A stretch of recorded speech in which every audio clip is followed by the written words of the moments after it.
Hello students, welcome to our channel BMS corner. पिछले lecture में हमने इंटीग्रेशन बाय सब्सटीट्यूशन इसकी एक्सरसाइज 3.2 पार्ट ए इसके कुछ प्रॉब्लम सॉल्व किए थे। आज के लेक्चर में फिर उसी एक्सरसाइज के कुछ और प्रॉब्लम सॉल्व करेंगे। पहला प्रॉब्लम है evaluate integration sine inverse x to the power 3/2 upon √1 - x²। अब यहाँ पर जो है सब्सटीट्यूशन लेना हमको।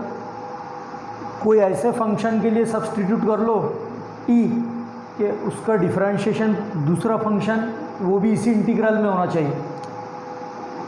तो मैं क्या करता हूँ, पुट साइन इनवर्स x के लिए मैं t पुट करता हूँ। Differentiate with respect to x। Sine inverse x का डेरिवेटिव का फार्मूला आपको याद होना है। साइन इनवर्स x का डेरिवेटिव आता है 1/√1 - x²। t का derivative with respect to x आता है dt/dx। क्रॉस मल्टीप्लाई करो 1/√1 - x² into dx is equal to dt। Cross multiply कर दिया मैंने तो यहाँ पर dt बचा। तो ये सब्सटीट्यूशन और ये सब्सटीट्यूशन हम इस इंटीग्रल में करते हैं। इंटीग्रेशन देखिए, साइन इनवर्स x इसको मैंने t पुट किया था तो ये t टू द पावर 3/2 आ जाता है। t to the power 3/2 into और जो बच गया है 1/√1 - x² इंटू dx। ये देखिए ये क्या हो गया, dt हो गया। अब x to the power n का फार्मूला हमको पता है। x to the power n का इंटीग्रल क्या है, integration of x to the power n dx equal to x to the power n+1/n+1 plus इस तरह से आता है। तो t to the power 3/2 + 1 upon 3/2 + 1 plus c। Cross multiply करना होगा तो 2 + 3 5/2 5/2 अपॉन 5/2 प्लस c। ये भी वही आएगा 2 1 2 2 + 1 3 5/2। अब इसको न्यूमरेटर में लगा तो ये क्या हो जाता है, 5/2 है तो ऊपर मल्टीप्लिकेशन में रिवर्स ऑर्डर में आ जाएगा t to the power 5/2 plus c। तो फाइनली हमारा आंसर क्या आएगा, t की वैल्यू हमको वापस सब्सटीट्यूट करना होगा 2/5 इंटू t क्या था हमारा, sine inverse x to the power 5/2 plus c। So this is our final answer. Take the screenshot of this. तो ये चैप्टर लिटिल बिट डिफ़िकल्ट है as compared to other chapters, लेकिन आप इसको इग्नोर ना करें क्योंकि आपने देखा होगा 12वीं का जो फिज़िक्स सब्जेक्ट है उसमें सारे के सारे इंटीग्रेशन के डेरिवेशंस आप डिराइव किए हुए हैं। तो अगर आपका 12th स्टैंडर्ड में इंटीग्रेशन परफेक्ट है तो आपको फिज़िक्स बहुत ही ईजी जाएगा। इंटीग्रेशन के प्रॉब्लम्स की मोर एंड मोर प्रैक्टिस आपको करना है और आप प्रैक्टिस करते रहिए और फार्मूले याद करते रहिए, डिफरेंशिएशन के एज वेल एज इंटीग्रेशन के। अगर दोनों साइमल्टेनियसली अगर आप याद करते हैं और उसके साथ साथ प्रैक्टिस भी करते हैं तो स्टैंडर्ड के मैथ्स का इंटीग्रेशन भी आपका परफेक्ट होगा। और उसी तरह साइमल्टेनियसली फिज़िक्स में जो इंटीग्रेशन के डेरिवेशंस हर चैप्टर में बार बार आते हैं, रिपीट होते हैं, तो वो भी समझने में आपको आसानी होगी। Friends, here it is our question number 2। सबसे पहले मैंने इस इंटीग्रेशन को आई सपोज कर लिया है। अब उसके बाद में यहाँ पर डायरेक्ट सब्सटीट्यूशन हम नहीं यूज़ कर सकते, इसको थोड़ा सा 1-2 स्टेप्स में सिंप्लीफाई करना है हमको। तो देखिए 1/4x प्लस ये देखिए 5, ये x टू द पावर -11 है, उसको पॉजिटिव बनाना है तो x टू द पावर +11 हो जाता है। अब इनकी क्रॉस मल्टीप्लाई करो 1/, देखिए 4x⁻1 नहीं है, क्रॉस मल्टीप्लाई करो हम 4x⁻1 है, x⁻1 इंटू x⁻11। ये देखिए x⁻1 into x⁻11 plus 5 upon x⁻11 into dx। अब जब ये मल्टीप्लिकेशन में जब लिखेंगे तो ये ऊपर आ जाता है x to the power 11 numerator में, और यहाँ पर ये x टू द पावर 1 है। 4 इंटू बेस सिमिलर है तो प्रोडक्ट में इंडाइसिस का क्या हो जाता है, प्लस हो जाता है। 11 + 1 क्या हो जाता है, x to the power 12 plus 5 into dx। अब हम इसका सब्सटीट्यूशन लेंगे। डिनोमिनेटर को t पुट करता हूँ मैं, put 4x to the power 12 plus 5 is equal to T with respect to X 4 into, देखिए X to the power N का डिफरेंशिएशन क्या होता है, N X to the power N minus one, तो N क्या है 12 into X to the power 12 minus one क्या होगा 11 प्लस 5 का डिफरेंशिएशन 0, कांस्टेंट का डेरिवेटिव 0 आता है, is equal to D T by D X, T का differentiation with respect to X D T by D x. अब 12 फोर ज़ा 48, x to the power 11, इसमें 0 ऐड करेंगे तो वही आएगा equal to D T by D x. अब क्या होगा, क्रॉस मल्टीप्लाई करेंगे, X to the power 11 into D X equal to D T upon ये 48 क्रॉस मल्टीप्लिकेशन में इधर आ जाएगा। देखिए ये दोनों सब्सटीट्यूशन मैं इसमें करता हूँ तो हमारा प्रॉब्लम क्या होता है, देखिए X to the power 11 into D X, ये देखिए ये क्या होगा डी टी अपॉन 48 अपॉन ये क्या होगा टी होगा 4x to the power 12 plus 5 ये टी है। इसको मैं क्या लिख सकता हूँ 1/48, आउटसाइड द इंटीग्रेशन आ गया, यहाँ पे क्या बचता है D T upon T, D T upon T क्या है log T, 1/48 into log T plus C, last में आप क्या कर दो टी की वैल्यू वापस सब्सटीट्यूट कर दो 1/48, अब टी के लॉग क्या 1/48 लॉग ऑफ टी क्या था 4x to the power 12 plus 5 plus C. So take the screenshot of this.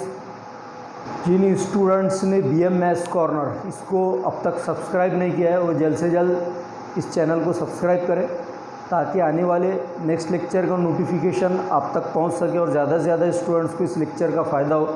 अपने फ्रेंड्स में लाइक और शेयर करना ना भूलें, ज़्यादा से ज़्यादा लाइक और शेयर करें। डियर स्टूडेंट्स, इट इज़ और क्वेश्चन नंबर 3। ये इंटीग्रेशन हमको दिया हुआ था, मैंने इसको आई सपोज कर लिया है, let I equal to integration sine to the power 4x cos cube X D x. अब मैं यहाँ पर क्या कर रहा हूँ कॉस क्यूब एक्स के फैक्टर ले रहा हूँ। देखिए कॉस क्यूब एक्स को मैंने ऐसे लिखा है cos square x into cos x. अब ऐसा क्यों लिख रहा हूँ मैं, क्योंकि अभी यहाँ पर हम सब्सटीट्यूशन नहीं कर सकते, ये कॉस को साइन में कन्वर्ट करना है। तो देखिए कॉस स्क्वायर एक्स का फार्मूला क्या है 1 minus sine square x, 1 minus sine square x into cos x. अब यहाँ पर हम सब्सटीट्यूशन लेते हैं, क्यों, क्योंकि साइन का डिफरेंशिएशन कॉस है। Put sine X is equal to T, इसे करता हूँ विथ रिस्पेक्ट टू एक्स, तो साइन एक्स का डिफरेंशिएशन आता है कॉस एक्स और टी का विथ रिस्पेक्ट टू एक्स आएगा D T by D X. Cross multiply कर दो cos X D X is equal to क्या हो जाएगा ये डी टी। तो ये और ये दोनों सब्सटीट्यूशंस इसमें हम करते हैं तो हमारा प्रॉब्लम क्या हो जाता है, देखिए इसको टी लिया था मैंने, टी टू द पावर 4 हो जाएगा, T to the power 4 into 1 minus T square. ये देखिए 1 माइनस इसको क्या लिया मैंने टी, तो टी स्क्वायर और यहाँ डी एक्स भी है, देखिए ये वाला डी एक्स। अब देखिए कॉस एक्स डी एक्स ये दोनों को मिलाकर क्या हो जाता है डी टी। अब मल्टीप्लाई करो यहाँ पर और सेपरेट इंटीग्रल लो, T to the power 4 into 1 T to the power 4 into D T minus T to the power 4 into T square क्या होगा टी टू द पावर 6, क्योंकि मल्टीप्लिकेशन में कॉमन बेस रहे तो इंडाइसिस का प्लस होता है 4 + 2 6। अब x to the power n का फार्मूला है हमारे पास में, x to the power n का इंटीग्रेशन आता है x to the power n + 1 upon n + 1, तो t to the power 4 + 1 upon 4 + 1 minus t to the power 6 + 1 upon 6 + 1 plus c। इसको क्या लिख सकते हैं हम t to the power 5 upon 5 minus t to the power 7 upon 7 plus c।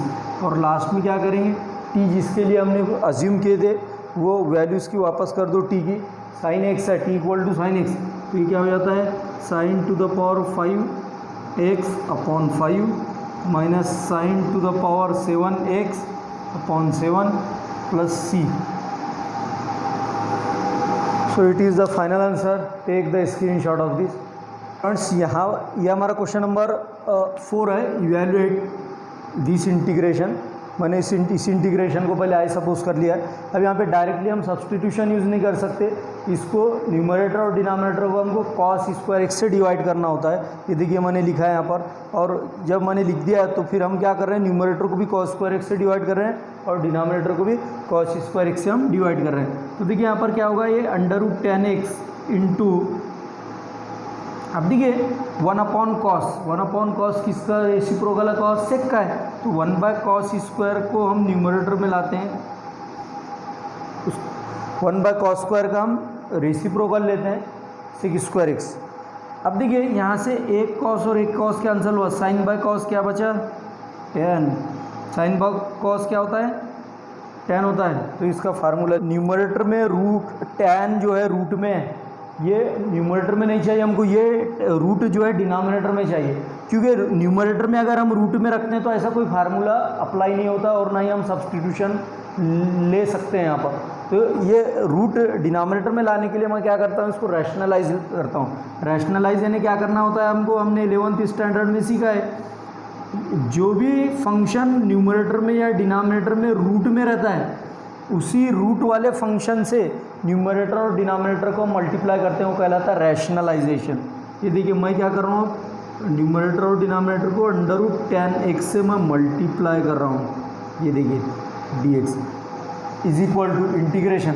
अब ये क्या हो जाएगा, रूट से रूट को अगर मल्टीप्लाई कर दिया मैंने तो रूट कैंसिल हो जाएगा, √10x into √10x only 10x आएगा, रूट हट जाएगा, और ये सेक स्क्वायर एक्स और ये dx ये एज इट इज़ सब sec square x dx as it is है। अब देखिए tan x into √10x, tan x into √10x।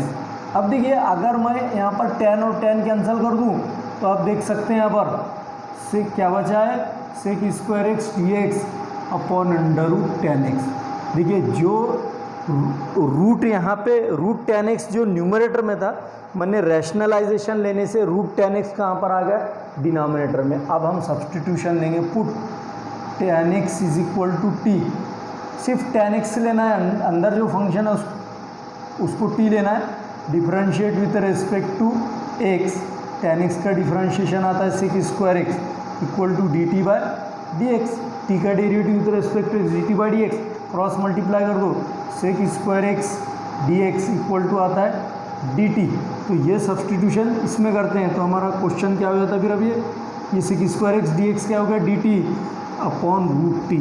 मैं आपको बता दूँ dt/√t, इसका हमारे पास में स्टैंडर्ड फार्मूला इंटीग्रेशन का, उसका फाइनल आंसर आता है फार्मूला 2√t प्लस c।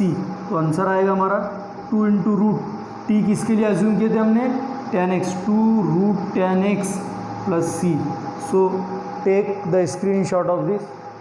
का प्रॉब्लम है, इसको थोड़ा केयरफुली देखें। यहाँ पर अगर इस टाइप का प्रॉब्लम आता है तो उसका रूल है numerator is equal to a into denominator plus b into derivative of denominator, ये रूल है।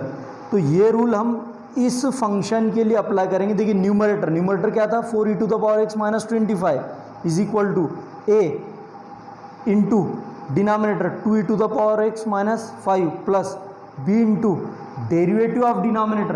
देखिए डेरिवेटिव ऑफ डिनोमिनेटर कैसे लिखेंगे आप, derivative of denominator means 2e⁻x - 5 like this.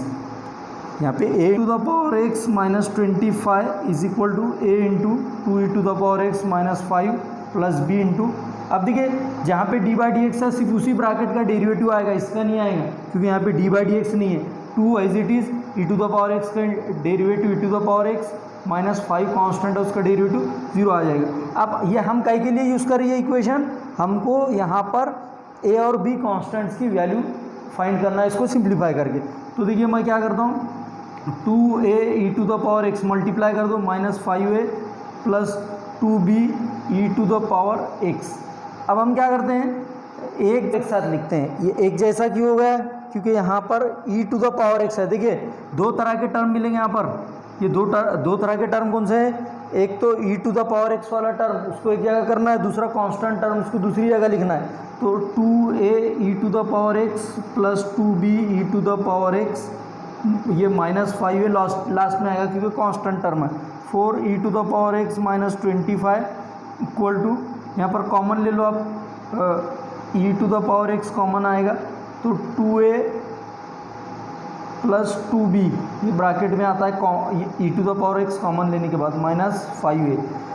Now equating both sides, देखिए हमको इक्वेट करना है,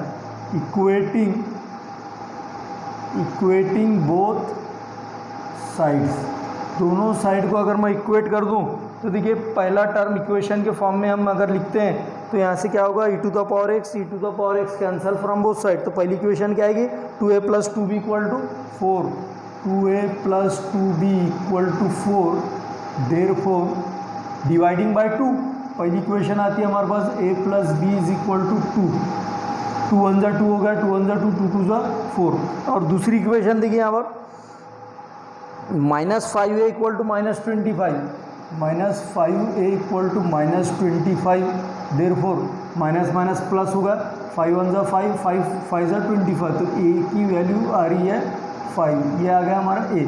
अब ये a की वैल्यू इक्वेशन 1 में रख दो, put a equal to 5 in equation 1, तो 5 प्लस b इक्वल टू 2 आ गया, देयरफॉर b इक्वल टू क्या आ जाता है, 2 प्लस 5 को कर लो -5, तो b की वैल्यू आती है -3। अब हम वैल्यू लेकर हम यहाँ पर इसका इंटीग्रेशन लेते हैं, देखिए integration i is equal to, ये जो है a इंटू वाला part, a into denominator plus b into derivative of denominator, ये जो इक्वेशन थी हमारी, इसमें a की वैल्यू और b की वैल्यू रखना है और डिनोमिनेटर एज इट इज़ आएगा। देखिए a कितना है, इसमें रख रहा हूँ मैं, a की वैल्यू है 5 into 2 E to the power x -5 plus b कितना है -3 into derivative of denominator 2 E to the power x -5, देखिए upon 2 E to the power x -5। एक बार और मैं इसको सेपरेटली मल्टीप्लाई भी करो, सेपरेट इंटीग्रेशन भी ले लो। देखिए 5 कांस्टेंट है, उसको बाहर ले लो, 2 ई to the power x -5 upon 2 E to the power x -5 into D X, plus minus -3 को बाहर ले लो। देखिए इसको एज इट इज रखना है, derivative of 2 E to the power x -5 upon 2 E to the power x -5 into D x. अब देखिए ये और ये तो कैंसिल हो जाएगा, 5 into integration of d x -3 into derivative of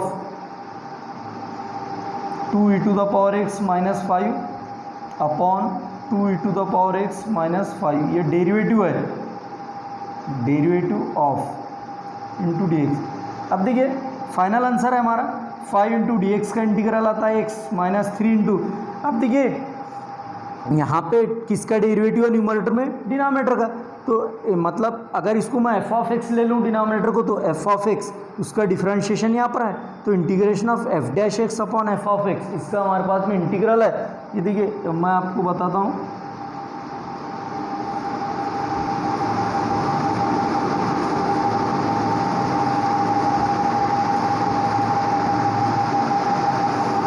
देखिए जब कभी न्यूमरेटर में डिनोमिनेटर का डेरिवेटिव आता है तो उसका इंटीग्रेशन होता है log of F of X, तो यहाँ पर भी ऐसी है, इसका डेरिवेटिव न्यूमरेटर में है तो F dash X upon F of X, तो ये होगा log of F of X means denominator 2 E to the power x -5 plus C.